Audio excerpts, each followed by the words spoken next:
يقدم البرنامج عدة طرق لعمل المحاذاة للكتابات داخل المستند، حيث يمكن عمل المحاذاة إلى اليسار باختيار اللاين ليفت، أو إلى اليمين باختيار اللاين رايت، أو إلى المنتصف باختيار سنتر، أو عمل محاذاة من الجانبين باختيار justify. ومن الطرق الأخرى المستخدمة لعمل المحاذاة علامات الجدولة tabs، وتستخدم المسطرة ruler لإضافة وإلغاء علامات الجدولة داخل البرنامج. وفي الوضع الافتراضي فإن هذه المسطرة تظهر داخل واجهة البرنامج. أما إذا كانت هذه المسطرة غير ظاهرة، نفتح القائمة المستدلة View ونختار ruler لإظهار المسطرة داخل نافذة البرنامج، فتظهر مسطرة أفقية أعلى المستند وأخرى رأسية على يسار المستند. وتستخدم المسطرة الأفقية لإضافة أو لحذف علامات الجدولة tabs، وتستخدم أيضا للتعرف على أبعاد المستند ومقدار الهوامش إلى آخره.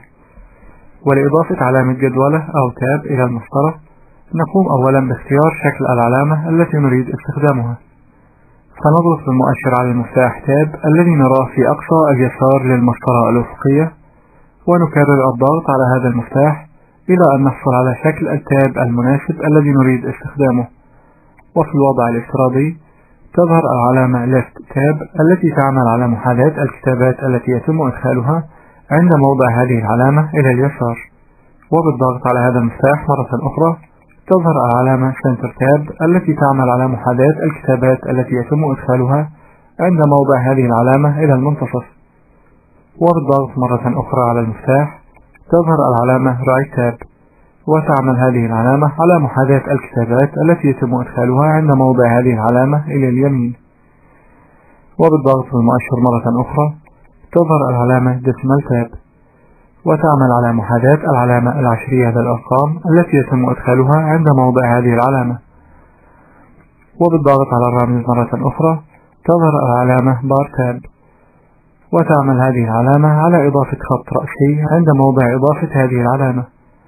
وبالضغط مرة أخرى تظهر العلامة First Line Indent، وتعمل على إزاحة السطر الأول من الفقرة إلى الداخل بمقدار مسافة واحدة.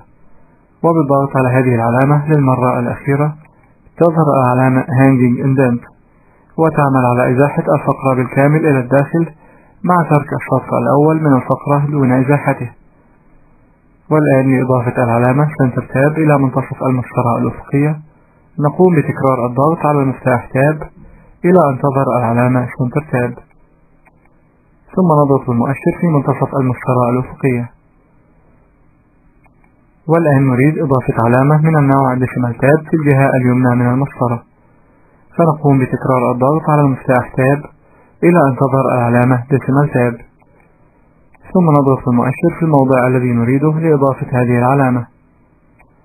وللتعرف على طرق المحاذاة المختلفة لهذه العلامات سنقوم بإدخال بعض الكتابات،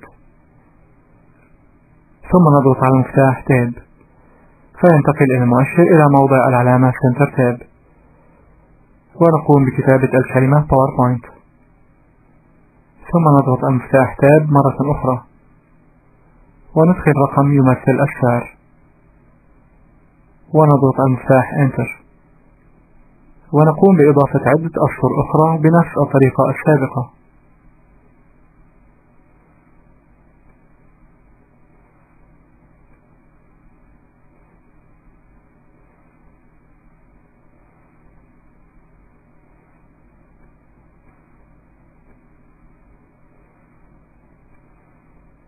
فنلاحظ أنه يتم توثيق الكتابات التي تم إضافتها عند موضع العلامة Center Tab.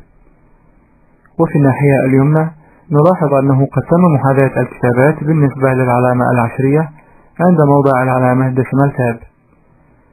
ويمكننا تعديل موضع الكتابات التي تم محاذاتها باستخدام هذه العلامات، وذلك عن طريق اختيار الكتابات وتحريك علامة الجدولة Tab في الاتجاه الذي نريده. وإذا أردنا حذف أي من هذه العلامات نضغط بالمؤشر مع السحب لهذه العلامات إلى خارج المسطرة الأفقية. والآن نقوم بالضغط داخل فقرة كتابات أخرى، ويظهر في الجانب الأيسر من المسطرة الأفقية سهمان. السهم العلوي هو First Line Indent، ويستخدم لتحديد مقدار المسافة البادئة للسطر الأول بالفقرة عن الهامش الأيسر للمستند. أما السهم السفلي وهو left indent فيستخدم لعمل محاذاة لباقي الكتابات الموجودة بالفقرة.